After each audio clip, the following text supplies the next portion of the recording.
पेट में लगातार भारीपन लगना, बार बार बाथरूम जाना, बार बार शौचालय जाने की इच्छा जताना, मल में चिकनाहट, बदबूदार मल, इस तरीके की समस्या आज के टाइम पे अभी इस मौसम में कई सारे लोगों में देखी जा रही है, जिसको इरिटेबल बाउल सिंड्रोम के नाम से जाना जाता है।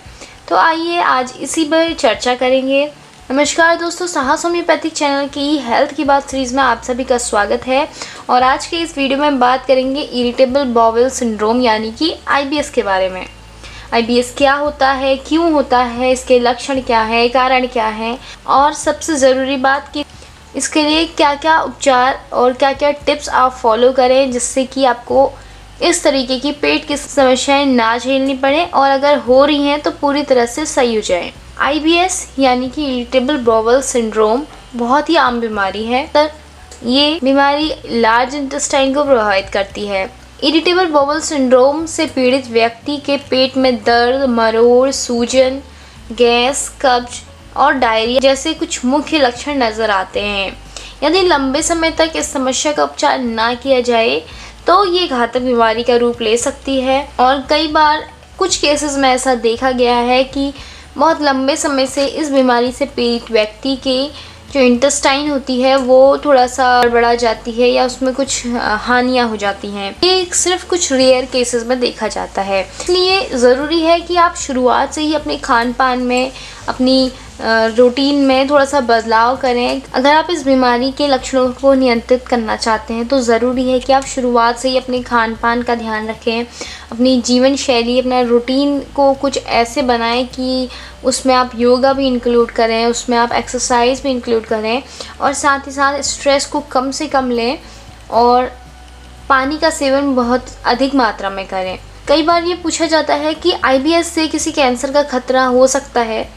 आईबीएस से गैस्ट्रोइंटेस्टाइनल का कैंसर का खतरा नहीं होता है, लेकिन इस बीमारी के कारण आपकी जो दिनचर्या है, दिन भर के काम हैं, ये सारे कुछ इफ़ेक्ट करता है ये, बिकॉज़ आपका पेट सही नहीं रहेगा तो आप किसी भी काम में मन नहीं लगा पाएंगे, आप थोड़ा सा चिड़चिड़े से रहेंगे। कुछ रोगियों में इसके लक्षण इतने हल्के होते हैं कि उन्हें पता ही नहीं चलता कि वो आईबीएस से पीड़ित हैं। वहीं कुछ दूसरे लोगों में ऐसा भी होता है कि इनकी लक्षण इतने घातक होते हैं कि इतनी सारी शारीरिक परेशानियों से उन्हें गुजरना पड़ता है कि वे परेशान हो जाते हैं। लेकिन आईबीएस का पूर्ण उपचार होम्योपैथी में भी मौजूद है और इसके साथ साथ आप कुछ घरेलू उपचारों को और कुछ टिप्सों को अपनाकर इस बीमारी से छुटकारा पा सकते हैं। इस आईबीएस की परेशानी ज़्यादातर महिलाओं में देखी जाती है, यानी कि पुरुषों के मुकाबले महिलाएं इस बीमारी से ज़्यादा ग्रस्त रहती हैं। आईबीएस के कारण हमारा जो पाचन तंत्र है वो अच्छे से काम नहीं कर पाता है। तो सबसे पहले जान लेते हैं कि आईबीएस हम बोल रहे हैं, लेकिन ये आईबीएस है क्या। हमारे आंत की दीवार मांसपेशियों की परत से मिलकर बनी होती है। जब भी हम कुछ खाना खाते हैं तो खाने को या भोजन को पाचन तंत्र में भेजने की क्रिया के दौरान ये हमारी जो पेट की मांसपेशियाँ होती हैं ये सिकुड़ती हैं, यानी कि इनमें कॉन्ट्रैक्शन होता है। लेकिन जब मांसपेशियाँ सामान्य से अधिक कॉन्ट्रैक्शन करने लगती हैं, यानी कि अधिक सिकुड़ने लगती हैं, तो पेट में गैस बनने लगती है और सूजन आ जाती है, जिसके कारण आंत कमज़ोर हो जाती है और भोजन को पाचन तंत्र में नहीं भेज पाती। इसके कारण व्यक्ति को डायरिया होने लगता है और कई सारे लक्षण भी नज़र आते हैं। इन लक्षणों के समूह को आईबीएस कहा जाता है। अधिकतर रोगियों में ये देखा जाता है कि स्ट्रेस के समय ये समस्या बहुत ज़्यादा बढ़ जाती है। तनाव की वजह से पूरे पाचन तंत्र में जलन होने लगती है, जिसके कारण पाचन नली में सूजन आ जाती है और इस सब का नतीजा होता है आईबीएस यानी कि इरिटेबल बाउल सिंड्रोम।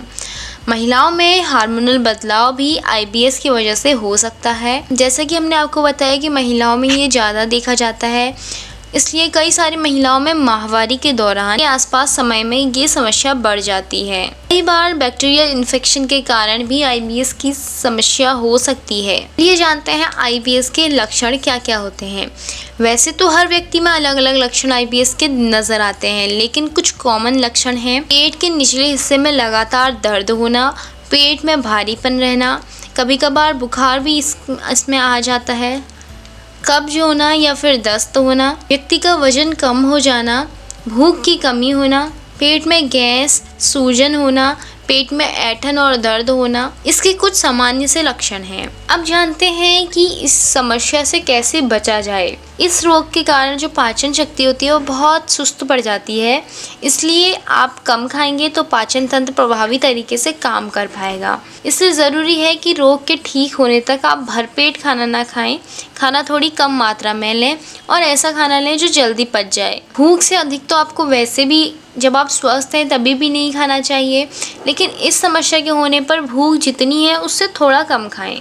ऐसा खाना लें जिससे पाचन तंत्र में ज़्यादा दबाव ना पड़े। हल्का खाना लें, सिंपल खाना लें और एक ही तरीके का खाना लें, क्योंकि अगर आप अलग अलग तरीके का खाना लेते हैं तो आपके पेट को उसे पचाने के लिए भी अलग अलग तरीके के एंजाइम्स बनाने पड़ते हैं और इस समस्या के दौरान एंजाइम्स बनाने में परेशानी होती है पेट को, और इसलिए आपका भोजन सही से नहीं पच पाता है। खाना खाने के बाद दही या मट्ठा आप ले सकते हैं, इससे आपको एसिडिटी का खतरा नहीं रहेगा। मसाले जैसे जीरा, काली मिर्च, अदरक, धनिया, दालचीनी, सौंफ, मेथी, जावित्री, लौंग, अजवाइन, ऐसे कुछ मसाले आपके लिए लाभकारी हैं। और मिर्ची का सेवन ना करें। मिर्ची अगर लेना चाहते हैं तो काली मिर्च का सेवन करें।